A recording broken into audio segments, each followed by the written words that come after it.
I'm Rada Mihalcea. I'm a professor of computer science here at the University of Michigan. And I'm also the director of the Artificial Intelligence Lab. And on behalf of the AI Lab and also the Ann Arbor District Library, we are very pleased to welcome you to Friday Night AI, tonight on the topic of AI and finance. We started the Friday Night AI series last year jointly with the Ann Arbor District Library, with the goal of facilitating a communication between researchers at the university and our local community. And tonight we are talking about AI and finance, finance being one of the areas that perhaps has been most impacted by advances in AI. Thinking about credit cards, thinking about student loans, home loans, pretty much anywhere we look around, we'll see some form of finance, where it could be that AI has already made a difference in those problems, or it could be that AI will make one day a difference. So the way we are organizing these evenings is that we'll have a conversation with experts in the field. Tonight, Professor Mike Wellman on AI and finance. And I will start first by asking a few questions, also as a way of forming a foundation for our conversation. And then we'll open it up to questions from you. So if you have questions, hold on to them, write them down, and there will be an opportunity to ask them a little bit later tonight. So with that, I'm very pleased to introduce Professor Michael Wellman.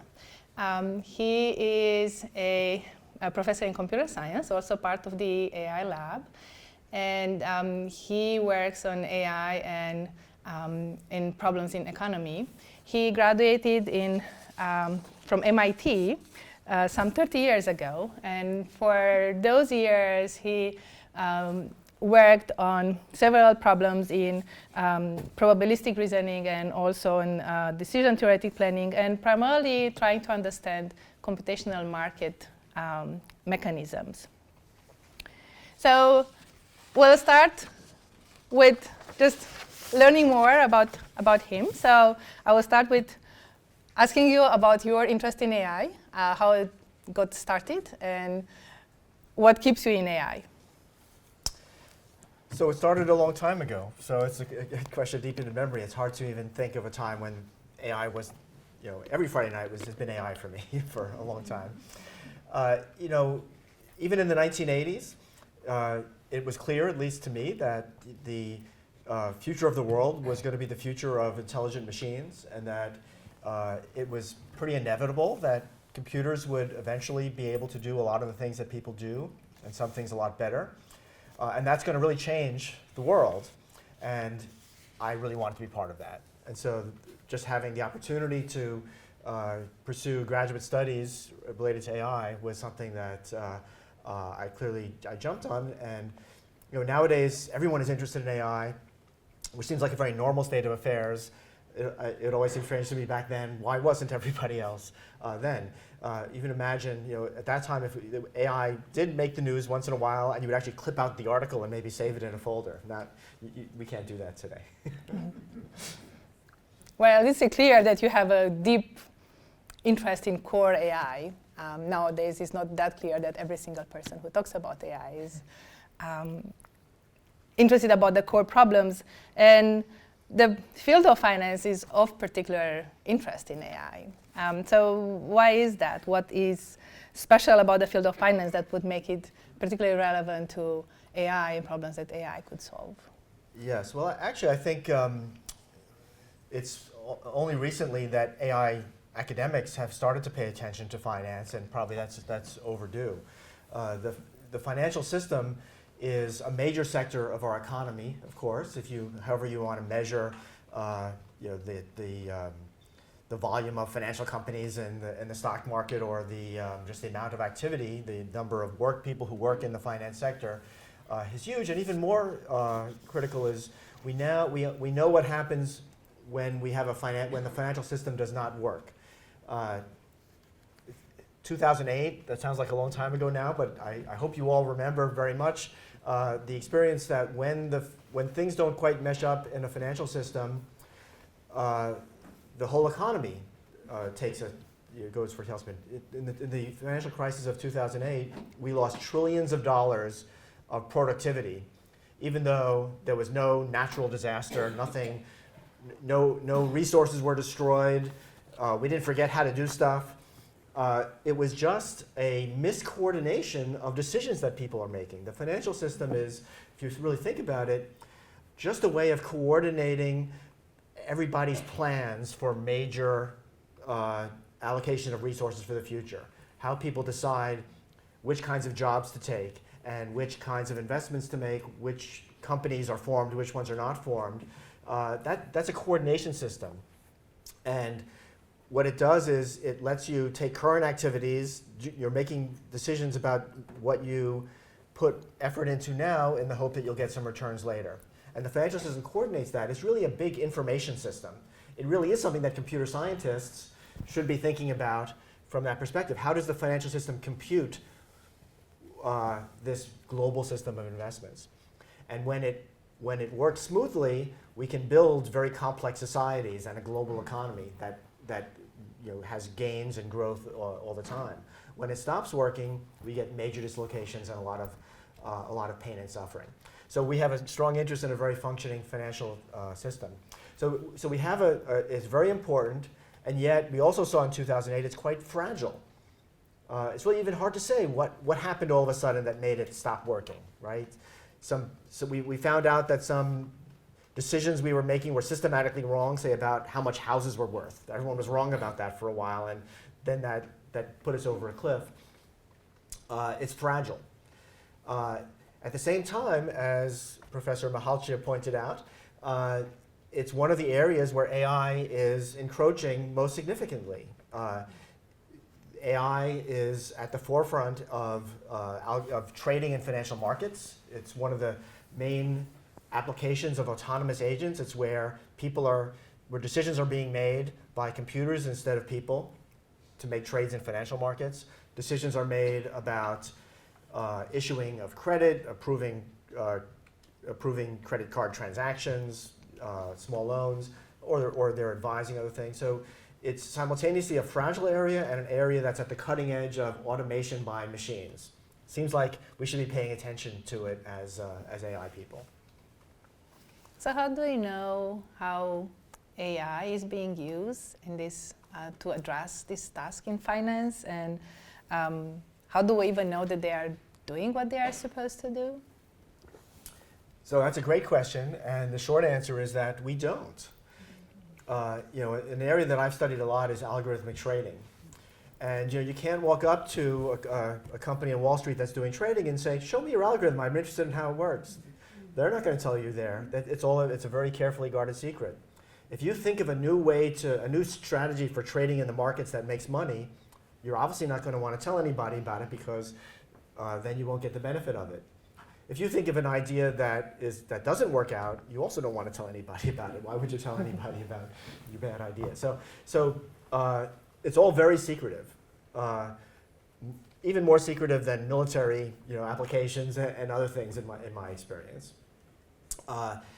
Similarly, if you want to understand how is AI used, say, in credit and lending decision making, there's been a lot of new companies that are touting their use of machine learning in lending. It's hard to tell how much of that is marketing hype versus things that they're actually doing. Okay, and again, for proprietary reasons, it's hard to necessarily probe. We can get indirect evidence. You can see that they hire a lot of people who are experts in machine learning. That's a sign that they may be using that kind of thing.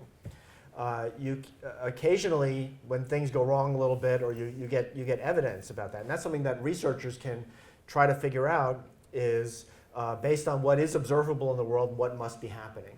In the area of algorithmic trading, we know how do we even know that there's algorithms doing that? Well, obviously things filter out, but one way you could tell is that if information happens and then a few milliseconds later there's a reaction to it, that couldn't have been a person, because people are not that fast.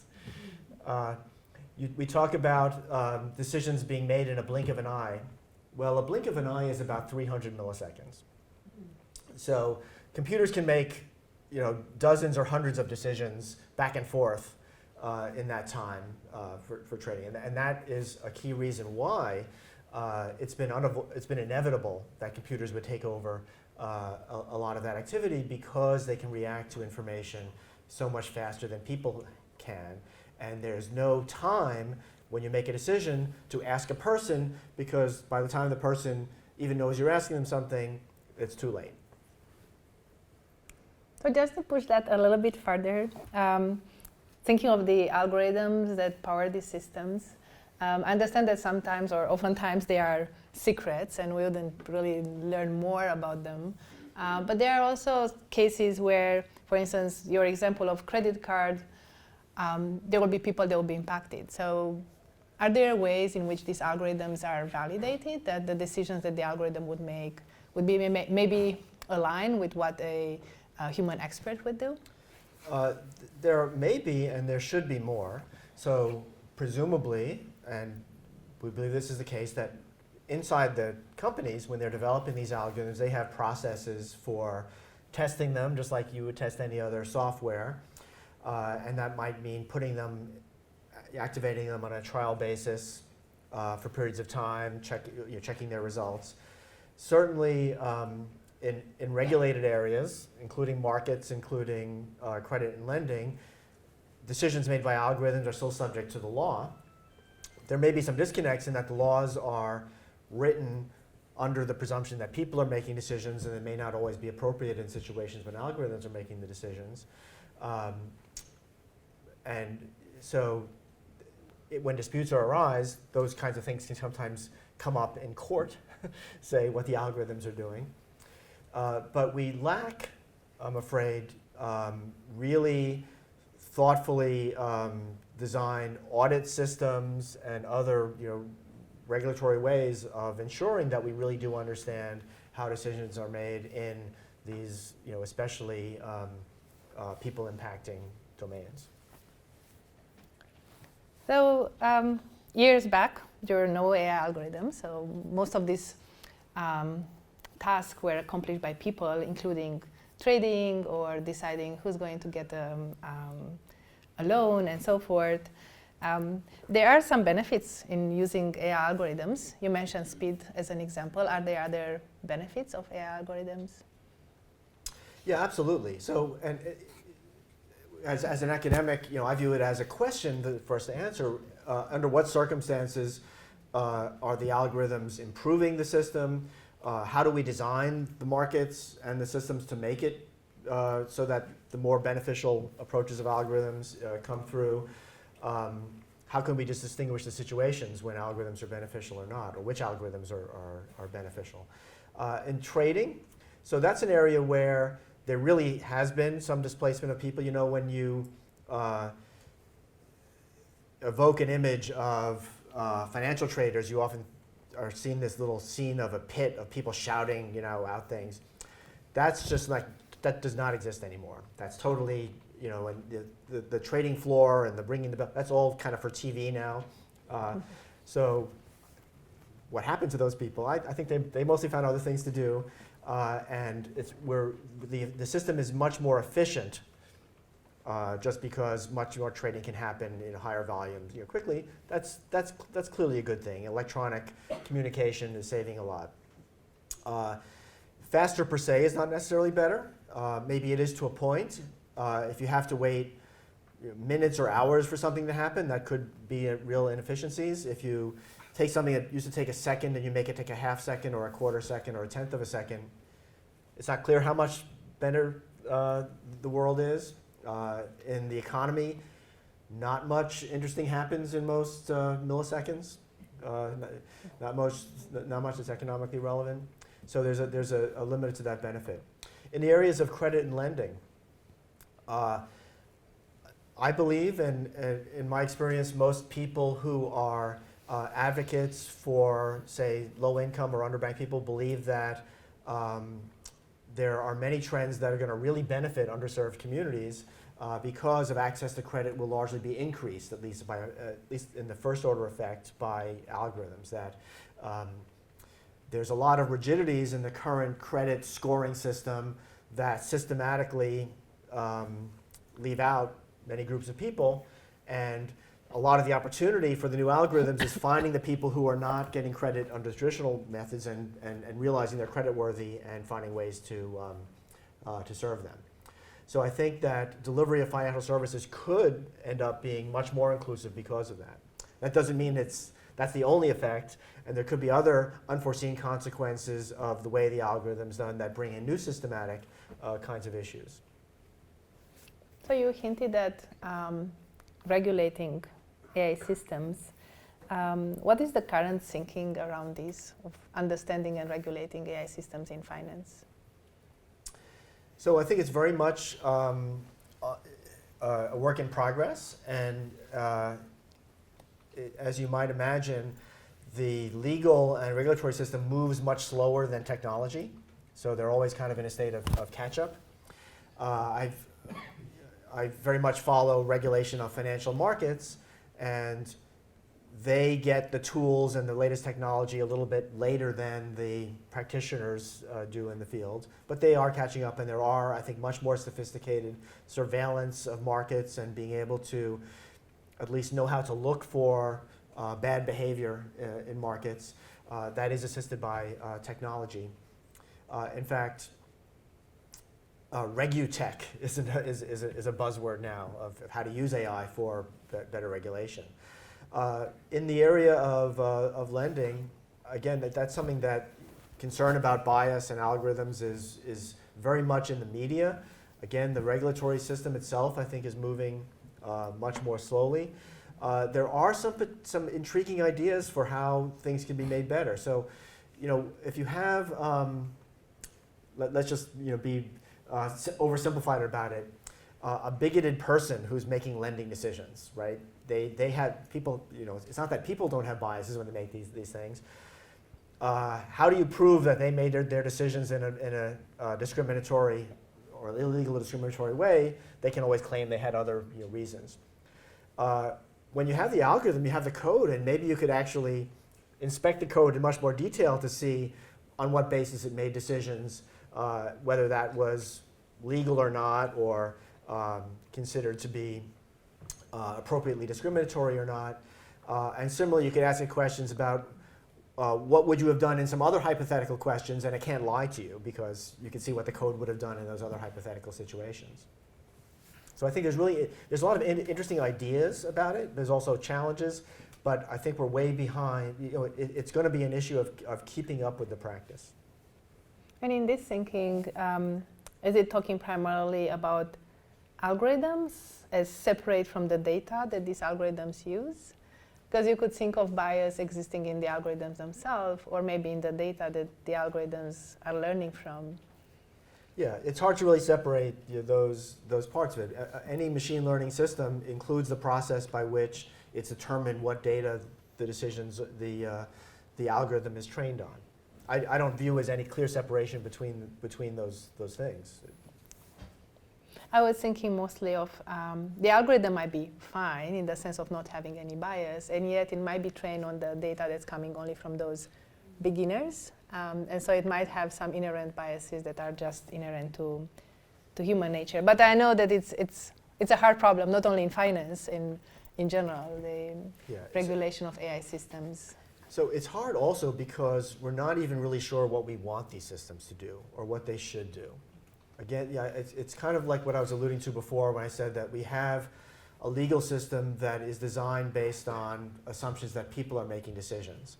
And we have a long time of figuring out what we consider to be legitimate or illegitimate ways of doing that, or how do you define outcomes that seem fair or not.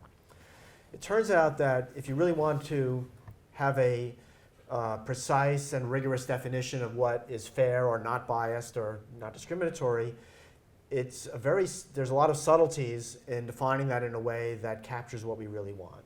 And there's not necessarily agreement about it. And I would say the field of AI and data science generally is now struggling with what is the right way to define it. In fact, there's this whole research area called FAT-ML or FATE-ML, which stands for Fairness, Accountability, and Transparency, and Equity. Is that what E is at? Or explainability. Explainability, in machine learning. And that, I view that field as making a lot of progress, but still in the stage where they're churning through a lot of different ways to define it that sometimes have unintuitive consequences. Right? There are kind of straightforward ways to define kind of outcome fairness or process fairness in ways that some people think is right, but then they sometimes will give you counterintuitive results. So I don't think that the jury is back yet on what is even the conditions that we want. I'm confident that once we figure that out, we may have good ways of ensuring that our algorithms accord with them. But I think the definitional problems are even harder. There's part of the challenge is that any particular rule that you define, the algorithms are going to be very clever at finding the loopholes in them, right? Maybe even more clever than people are, right? And so that will be a way to. So if you rule out, it doesn't work just to say, well, you're not allowed to use these certain features. And obviously, in discrimination kinds of things, traditionally there's suspect classifications like race or gender or age that under certain circumstances should not be allowed to be taken into account. Well, algorithms might be very good at finding indirect ways to essentially take them into account. But how do you exactly define how to rule that out and how to prevent it in ways that you're confident in?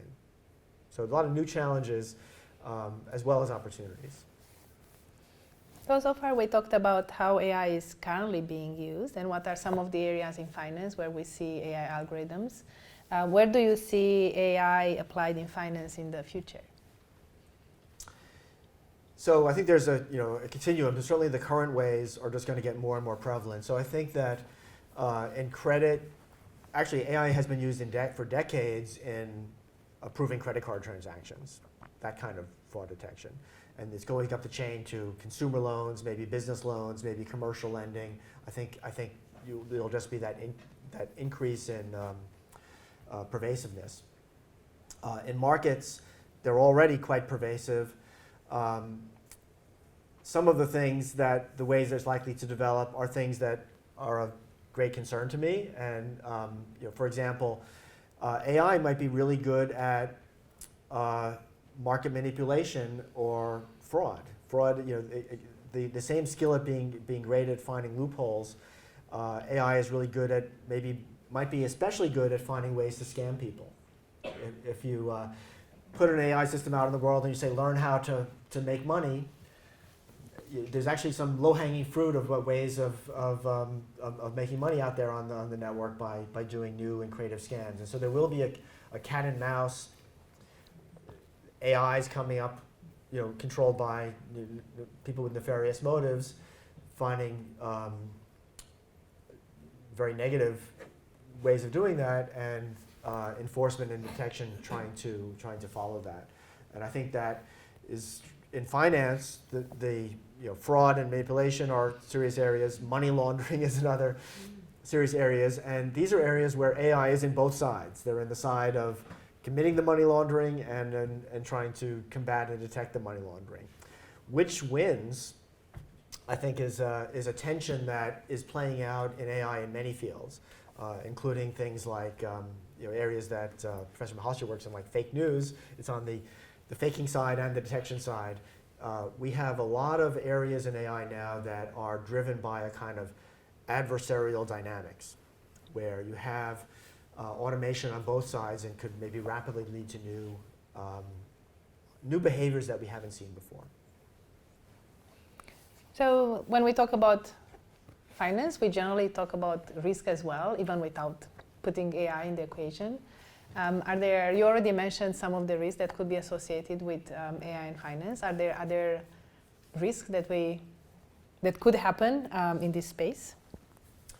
Yeah, well, in finance, by definition, any decision is a decision under risk, and finance is all about how you exactly price and quantify and allocate that risk. That's how financial firms make money, is by exactly managing that. The reason that we have these big crises on occasion is because they're very good at managing certain kinds of risks that are manageable. It's the systemic unusual, strange combination of things behavior that are the real risks that, of course, we worry about in finance. These really rare events that, when things all align, could lead to a market crash. You might have heard this term flash crash. It's kind of a new thing that seems to happen a lot. There were some famous ones. This is when a market has a very sudden movement called crash when the movement is down. You could also have a flash spike, but then very quickly turns around. And so as long as it does that, usually there's not a huge harm that's associated with it. The risk is that a flash crash could trigger something, some contagion, financial contagion that leads to something that's more broad-based. And so the critical question is, does AI make that more likely to happen or less likely to happen? I don't think there's a simple answer to that. I think there's some ways that maybe AI can make it more possible to recover quickly when things seem to be going off the rails. And there may be some other ways where they could amplify and accelerate going off the cliff. Those are the really interesting technical problems for me to study, and they're especially challenging precisely because they're rare events. You can't just look at the data because these are things that just don't happen, and every time it does happen, it's because of a new combination of things that we didn't think of before. All right, so with that, we are happy to open it up for questions from you. And if you could please just raise your hand and then maybe wait for the microphone before you ask your question.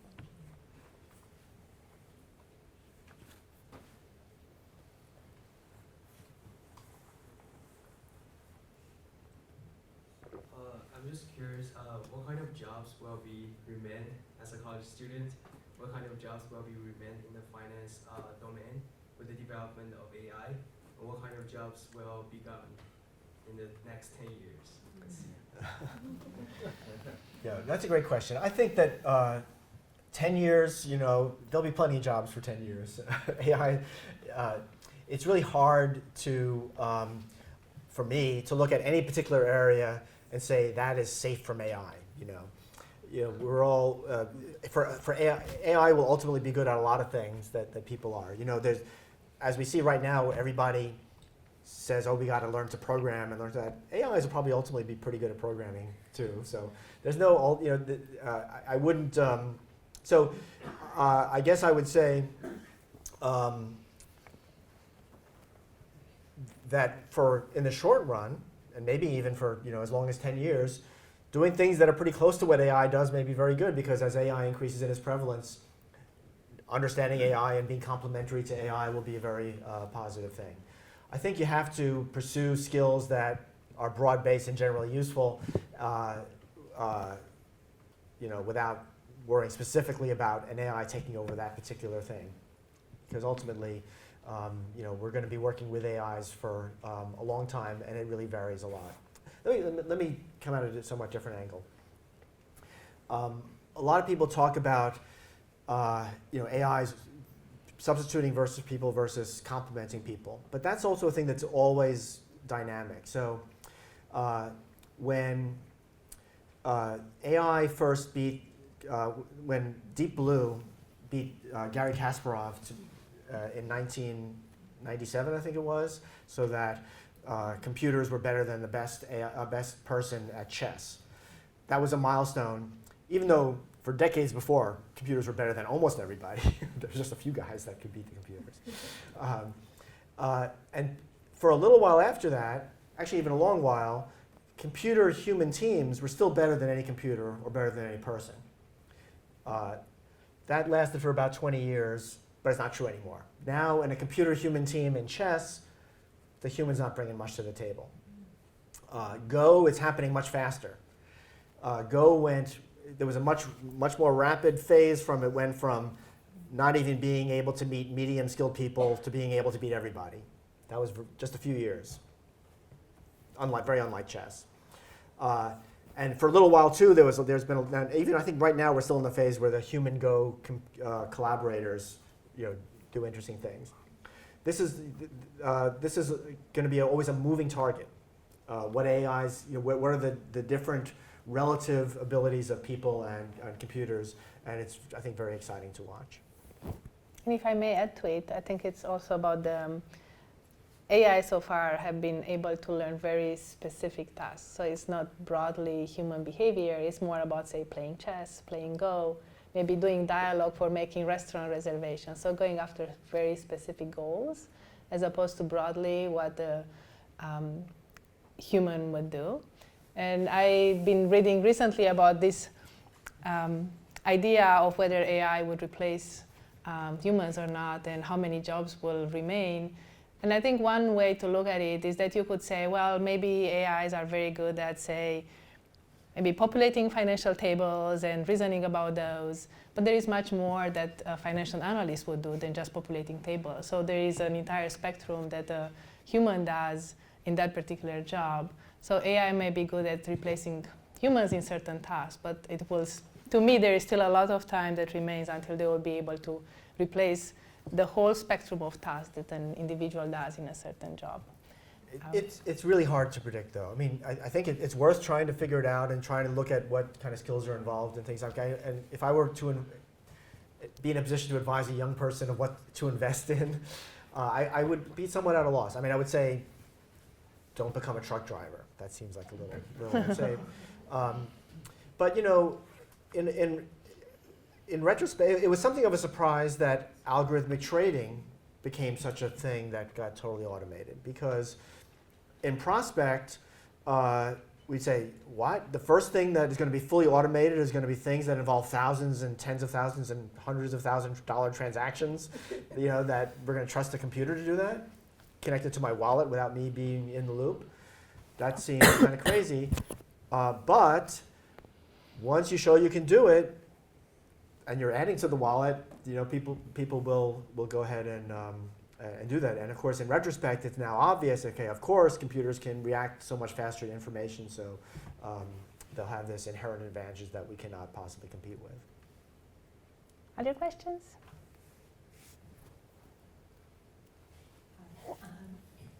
You've touched on this from a number of different angles, and I'm very interested in this idea of biases in AI and how AI might be used to eliminate or reduce biases that we already observe.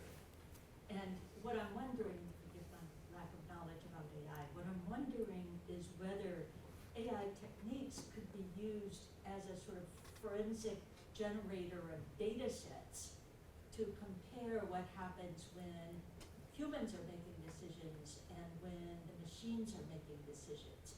Because I imagine, for example, that you can eliminate names, you can eliminate race. There's a lot of information that the machines would not use to make the decision.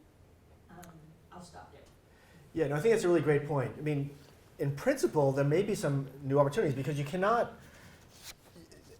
You can actually say to a computer you cannot take into account race and not give it that information. You can't sort of tell a person that, right? Because if they know it, they can't unknow it, and you can't be sure whether they're including it or not. I say that's still subtle because there may be indirect ways and there may be other kinds of things, but we in principle do have a finer grained control over what there is. And once we figure out what we actually want to accomplish, I think there may be some better chances of figuring out what's allowed and what's not. It is really, I think, difficult to do that. Let me make a couple of points about it in addition. One reason where it's maybe people are more worried about it with algorithms is that we know that people are biased and there are bigoted people making decisions all the time that affect others, but one bigoted person can only do a bounded amount of damage, you know, in a sense, right? Whereas an algorithm that every bank is using will have global effect, right? So individual, and there's sort of more sensitivity to one method being, you know, really, really bad. Another, though, is that it's going to take us a while to really figure out what we want to allow and what not. Let me give you an example that I find really kind of frightening. There was a study that someone, I think at Columbia, did about lending, small-scale lending. And they had a database of from a peer lending system where people wrote some narrative about why they needed money and why you should lend them money. And then they had data about which people paid back the loans and which people didn't pay back the loans. And they did some natural language, which is Professor Mihalcea sort of analysis of that, and they found out that people who talked about, and this is what the findings were, people who talked about religion and family were less likely to pay back their loans than people who talked about jobs and education. So now, so I think you probably all had the reaction is we would not want an algorithm to use that observation in its decision algorithm, right? It was, it was predictive, and maybe we could find ways to legislate against that. But how are we going to find all the things that we'll kind of agree should not be allowed to be used, but are predictive, and so there'll be incentives to use them, to figure out how to design the systems. Other questions? There was one over here. Oh, okay. After. Thank you very much. The question I have relates to gambling. I'm sure AI has been is being under consideration for gambling on both sides. Can you say a little bit about what's going on there, please? So like online poker, horse racing, sports betting, etc. So there actually have been some major milestones in AI poker lately. And in fact, nowadays we know how to make a computer poker player that for the standard poker games can really beat people one-on-one or even in groups. For that reason, all of the online poker sites outlaw bots, but of course that's also another cat and mouse game. How do you know that someone's a bot or not? We have CAPTCHAs, we have other things. That's a continual thing. I would say I know if you didn't really ask me for advice, but that might be a reason to stay away from from those sites, because you could be really taken advantage of there. And it's hard to see why for any typical kind of gambling game we wouldn't be able to develop the AIs that are better than people pretty easily.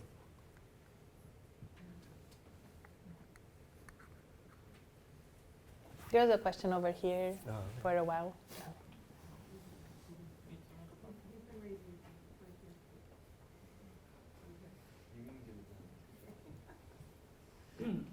Hi, I was wondering what your thoughts are on the future of algorithmic trading, and if you think there's a bubble within the industry. Just seeing how the large firms have devoted millions of dollars into opportunities, and whether or not you think they're drying up. Yeah.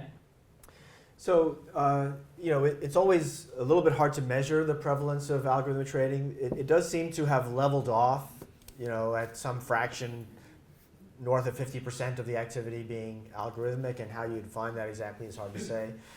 It's hard to see why that would collapse necessarily. I mean, some amount of that is inherent. I think that a lot of it depends on how market rules evolve. So a lot of the increase in algorithmic trading happened because of opportunities for what is sometimes called latency arbitrage. That is when you're just strictly taking advantage of a very slight advantage in speed to make some sure money. And that is an example of an activity that I think is pretty detrimental, negative economically. Lots of investment in just shaving microseconds off your response time for no overall benefit to the system. So that might have settled down. It also may have settled down because there's been a concentration in that industry, from lots of players to few. That's also, I think, something of some concern.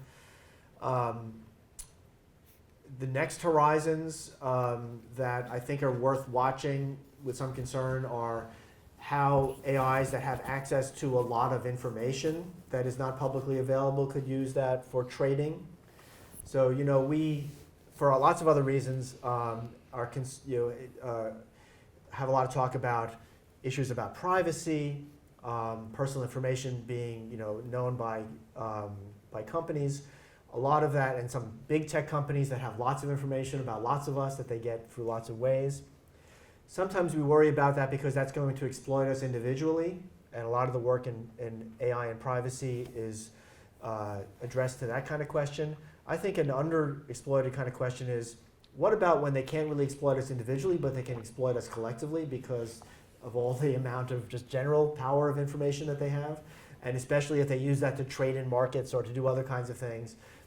I would hope they don't, to my knowledge, that's not what anyone's doing yet, but that's the kind of thing that I would think about. It's a little bit tangentially related to your question about, I think there's always going to be frontiers of, I guess maybe I'll say it this way, the substrate of trading will be algorithmic, and people will be involved in tweaking the strategies and coming up with new ideas and putting them in there, but it's not going to ever revert back, go away and revert back to mainly manual trading.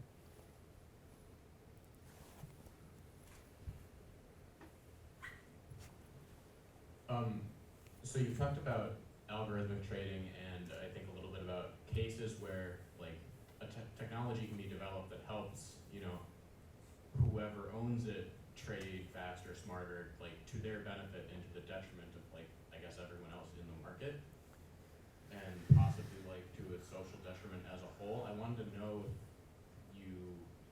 if you have an example or like reason to believe that there's a time when making smarter, better, faster trades is ever better for like the entire collective rather than for an individual trader.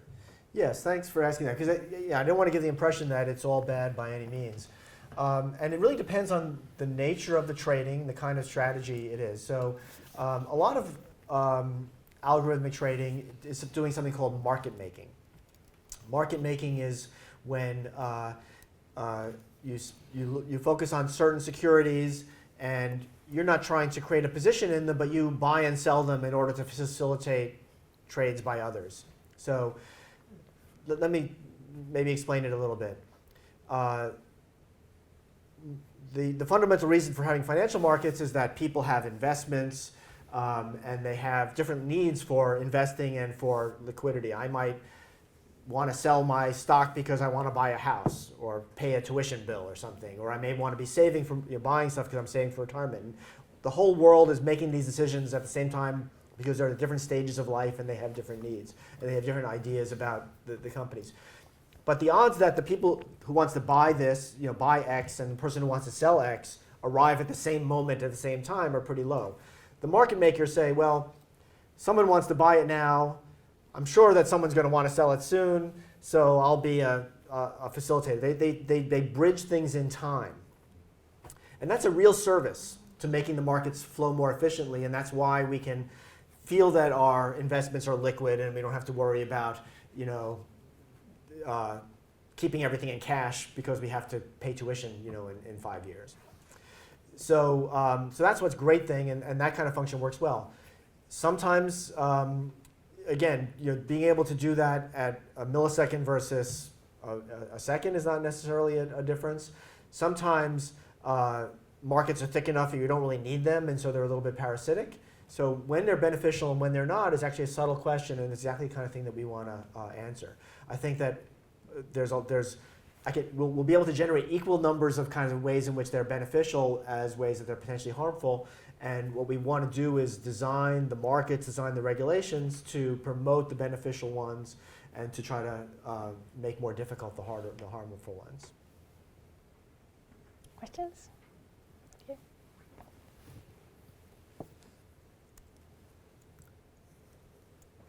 Just from a social policy standpoint, or just related to economics as well, I just noticed that a lot of times some of the top people who are like still in, for example, the financial industry or the self-driving car industry, they oftentimes end up going to industry instead of staying in academia or government policy.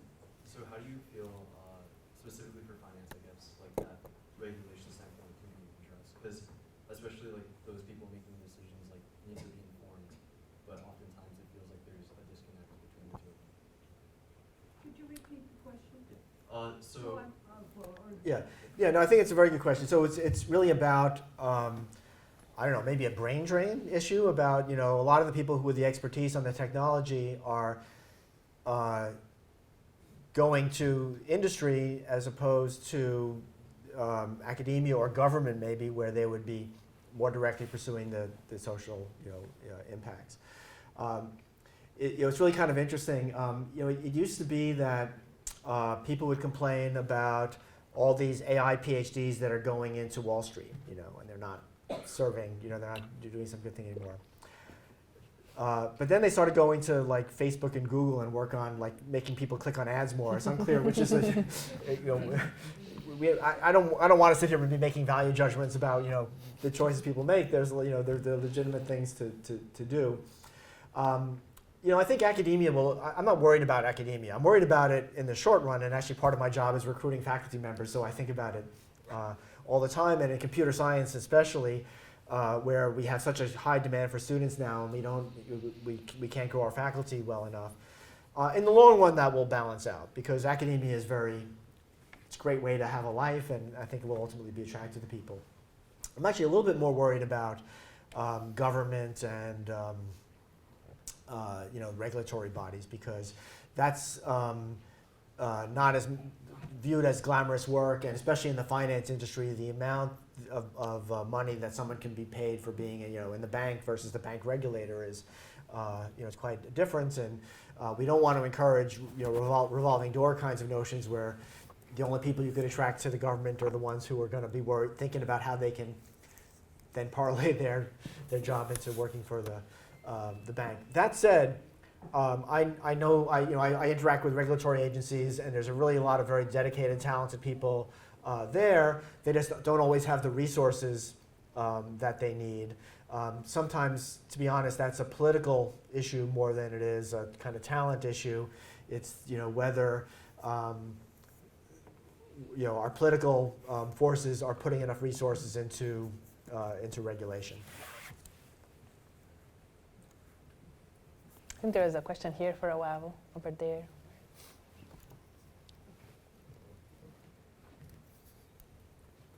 So on the finance from the micro side of that, individual things like, does a person get credit on what terms, prime rate or payday lender scale? Do they get a mortgage? I mean, I think there's things, this is kind of a fear of mine. Society might agree you may not use race as an input, but in American society, zip code, educational status, income, criminal record, I can't think of any two of those variables that expect to be independent.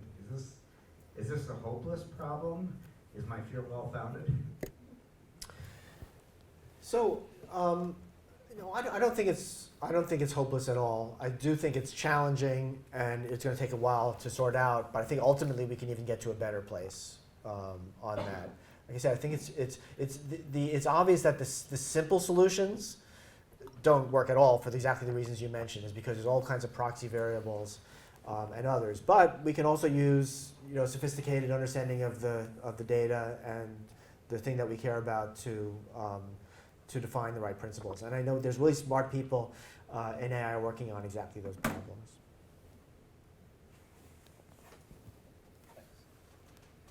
In addition to AI, there are a lot of terms out there. I believe you mentioned machine learning. There's also data analysis, big data, machine learning, and probably a few others that I haven't mentioned. But are they the same thing, or are they different? And if they're different, if you can potentially quickly explain the difference, and what someone who might want to get into any of those fields what common things they would want to learn? So I would say I wouldn't worry too much about trying to very precisely parse apart all these things. There's terms that have kind of different connotations and maybe different boundaries. AI is the broadest term of those. I usually think of AI as encompassing, as machine learning and being part of AI, but it's now so pervasive that it's affecting all parts of AI, so there's not really a very clear non-ML part of AI. But machine learning does refer to a specific problem, within AI. Data science is another buzzword that is really hard to separate, out. And again, but it's not. You probably don't have to worry too much about the labels themselves. Once you learn enough about those fields, then you'll understand which parts of those are the things that excite you and give you opportunities.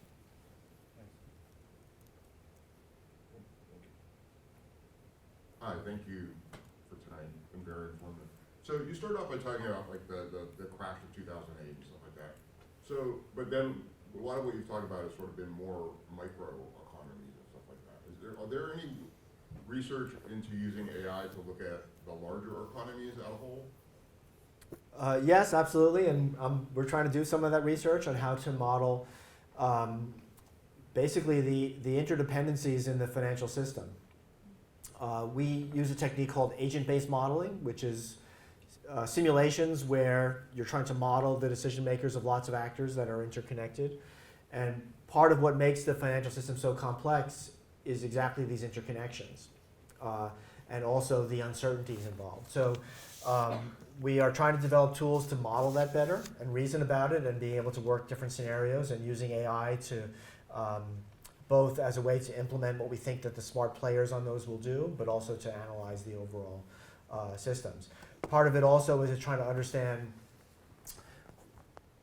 part of my agenda is to understand what role AI plays in changing those dynamics. Because again, it's the next financial crisis. I think I heard one famous economist say, we're really not sure what's going to cause the next what's going to cause the next financial crisis or how it's going to come out, but AI is going to be part of it. And I think that's probably right. Is that causing it or finding it? Well, no. It's going to be implicated and it's going to be playing a role in because it's changing the landscape, right? And transmissions will happen, differently.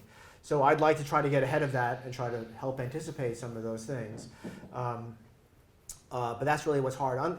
Unlike it's not as hard a science or as well agreed upon a science as some other engineering fields. I like to make the analogy in civil engineering. They don't need to have a bridge fall into the river every 20 years to remind them, oh yeah, that's why we put so much steel in this, in these. It seems that in the financial system we do forget, oh yeah, we put in all these safeguards, we have these regulations, and after a while nothing bad happens and we say, do we really need those regulations? Maybe we didn't really need them, and we take them out and we stop worrying about stuff, and that's of course what sets up the next crisis.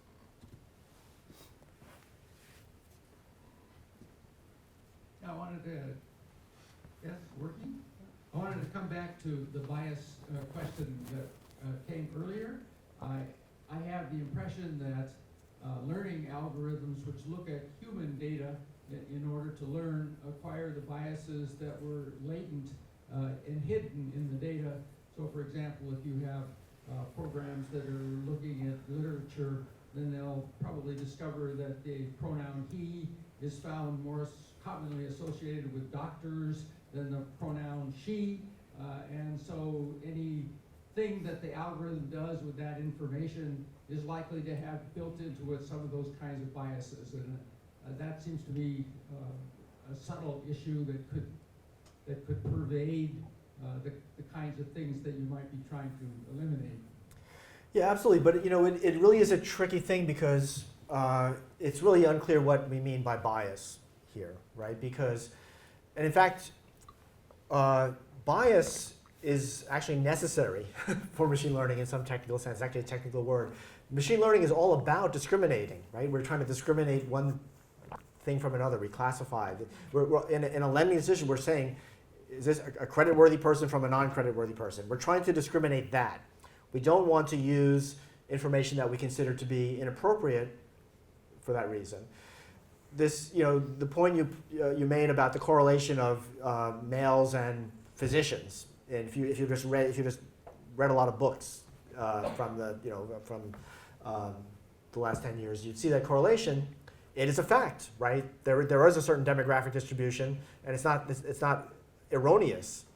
Now, but the intuition is that we should not be using that to give an advantage or make a disadvantage or to make a generalization that could lead to harm on that basis, right? That's a value that would bring into it.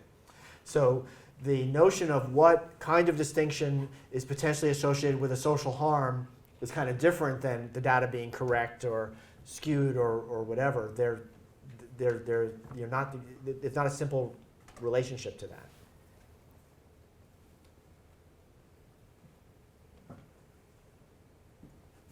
So currently, software engineers are still needed to build software, but a lot of AI researchers believe that the ultimate goal of the field is to create like a master algorithm that can generate algorithms on its own.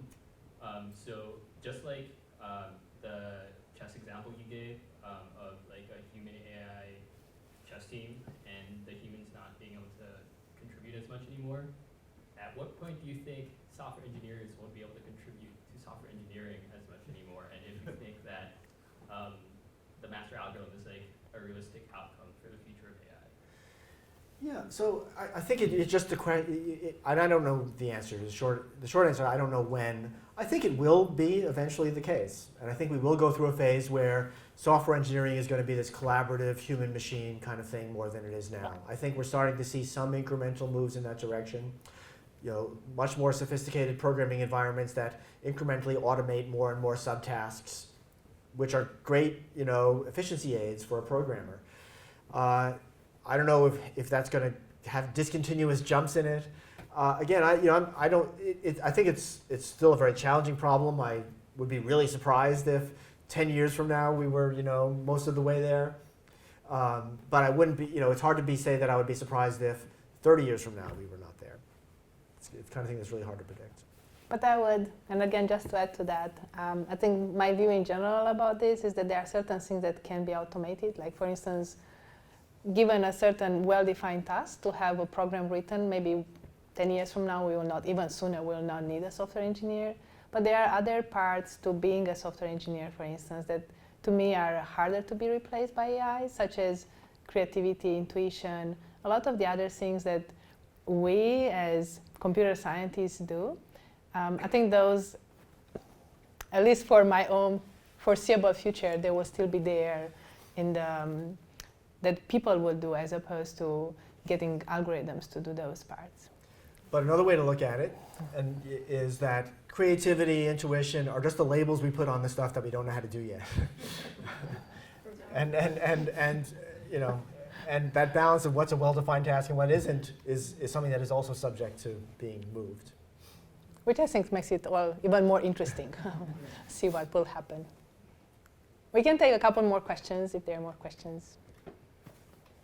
What kind of effects do you think these trading algorithms will have on international relations and politics and relationships between countries?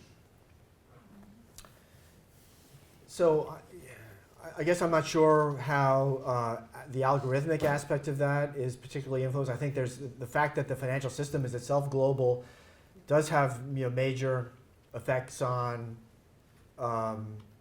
international relations. I think to a large extent it's a force for good. The more economically integrated the world is, that all else being equal may be a barrier to conflict. I do worry, you know, for example, I do worry about the security of the financial system, just in terms of usual cybersecurity notions, how subject it is to attack. You know, these are software, this software infrastructure that a malicious party could try to subvert. I think fortunately, most of the nations of the world have a stake in the financial system working, and so would not want to do that. There are some rogue nations that have cyber capabilities that maybe would want to subvert the system. So that's an angle in which I think about how international relations and international security fits into issues about financial markets and financial stability. Okay, one more question here.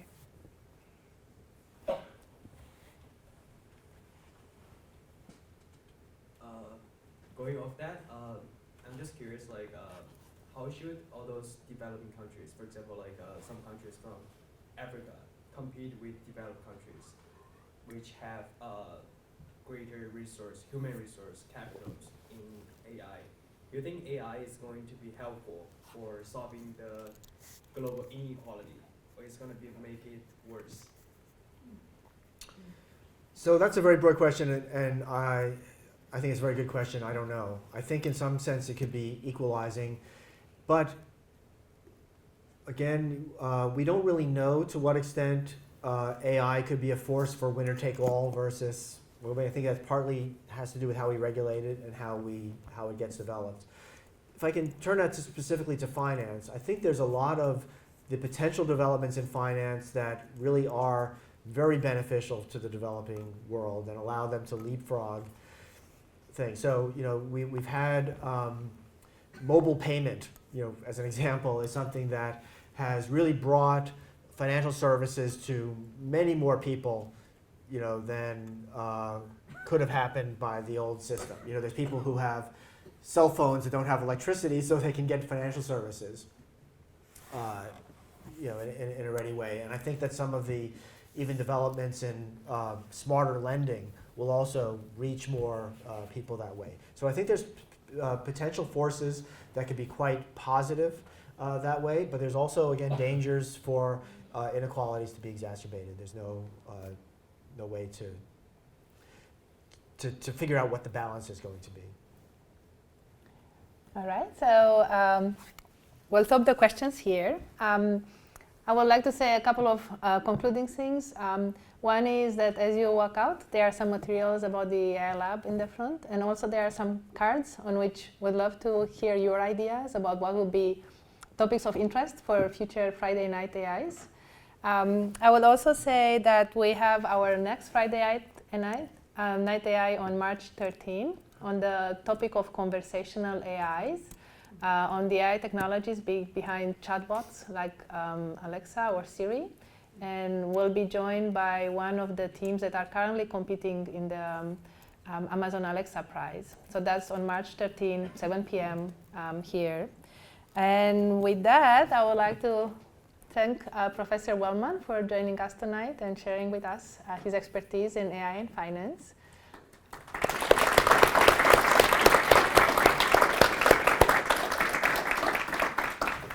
And I would also like to thank our Abunescu. She's there in the back. She's been organizing these events. Also, Paul Barra for helping with the recording and taking pictures, and he's also over there. Aaron and the Ann Arbor District Library for hosting us. And of course, to you, the audience, for engaging with us. Thank you.